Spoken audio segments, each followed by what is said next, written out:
Welcome to the Man of Recaps. This is The Mandalorian, Season 3. The Mandalorian is back, Din Djarin with his little baby Yoda friend Grogu. Remember Season 2 ended with Grogu going to train to be a Jedi with Luke Skywalker, but in the Book of Boba Fett, long story short, Grogu decided he wanted to be a Mandalorian instead with his papa Mando. But when saying goodbye, Mando removed his helmet showing Pedro Pascal's beautiful face, which is against the creed. He's now an apostate. He can only be redeemed in the sacred living waters on the planet of Mandalore, which is apparently totally inaccessible. So Mando goes to check it out, and indeed it was completely destroyed by the Empire, but it's not actually radioactive. It's still a dangerous place though. Mando's immediately captured by this General Grievous droid-looking guy, so it's up to Grogu to get help from his Mandalorian auntie, Bo Katan. She busts in to rescue him. During the fight, she grabs the Darksaber that he dropped and takes out this droid with it. But remember, the Darksaber has to be won in combat, so it still belongs to Mando for now. So she takes Din Djarin to the living waters, but she neglects to mention how deep it is. Whoa, he falls down. She dives in to rescue him again, and down here she finds something very unexpected, an absolutely massive monster thing. This is the legendary Mythosaur, whose skull is the Mandalorian logo, but they're not supposed to actually exist, so Bo-Katan keeps this to herself for now. They go back to Bo-Katan's castle, but the Imperial Remnant forces found it first and blew it up, so they go to Mando's place instead. Now that Mando took his magic bath, congrats man, you're redeemed. But Bo-Katan went in the waters also, and she hasn't taken her helmet off since, so technically she's redeemed too. She's like, yeah, I mean, I'm homeless now, I may as well join this cult. And also joining the cult is Baby Yoda. Yeah, he's not a baby anymore, he's old enough to fight. And with his new Jedi jump training from Luke Skywalker, yeah, he's gonna be a beast. He earns his first new armor piece, and oh my god, he's so stupid cute.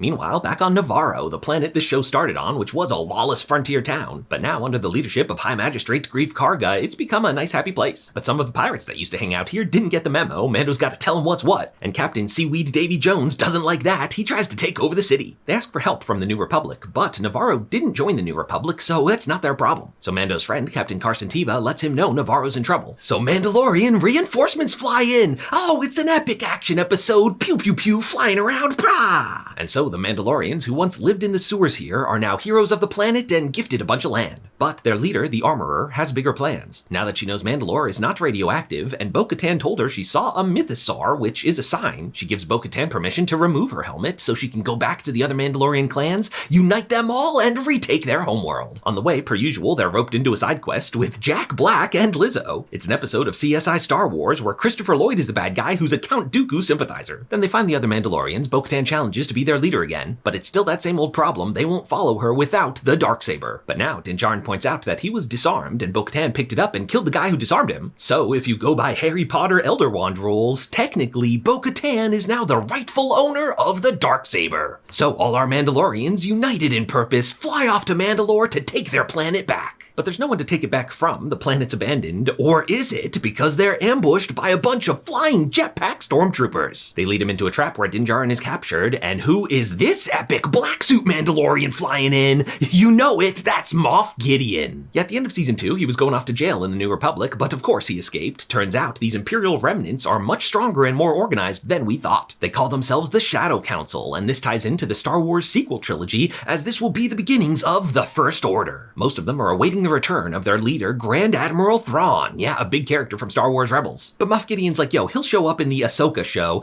I'm the main villain of this one. Over the series, we've kind of guessed that Gideon's master plan is making clones of himself with the Baby Yoda force powers, a technology that theoretically will lead to the creation of Supreme Leader Snoke. There's a whole episode devoted to the scientist who was working on that project, but he's not a bad guy. He was pardoned under the New Republic's amnesty program, but he makes friends with this other ex-Imperial who, long story short, tricks him into violating his parole. And secretly, she is still loyal to the Empire, so she turns his brainwashing thing all the way up, and watch out for that. So now, after getting his butt kicked by Mandalorians 2 seasons in a row, he's decided to make his own Beskar steel armor, and turns out the abandoned Mandalore was a perfect secret base. He's got a whole fleet here. So as the Mandalorians escape, the big one, Paz Vizsla, stays behind for an epic last stand. Oh! Din Djarin was captured, he's fighting to break free, and let's go back for a second. Earlier, Mando wanted to rebuild his droid friend IG-11, who saved them in Season 1. Without a new memory core though, it's not possible, but it is possible to turn him into a walking mech suit for Baby Yoda. His Papa Mando's like, I don't think so, but Baby Yoda loves it. Oh, he's walking around, got a yes or no voice button. He can get into so much more trouble. So now, yes, he busts in there to save his Papa Mando, and they go to hunt down Moff Gideon. They find his force power clones, which are almost ready. Oh, absolutely not, to destroy all those. Then they find the man himself, and it's time for their epic rematch. Oh yeah!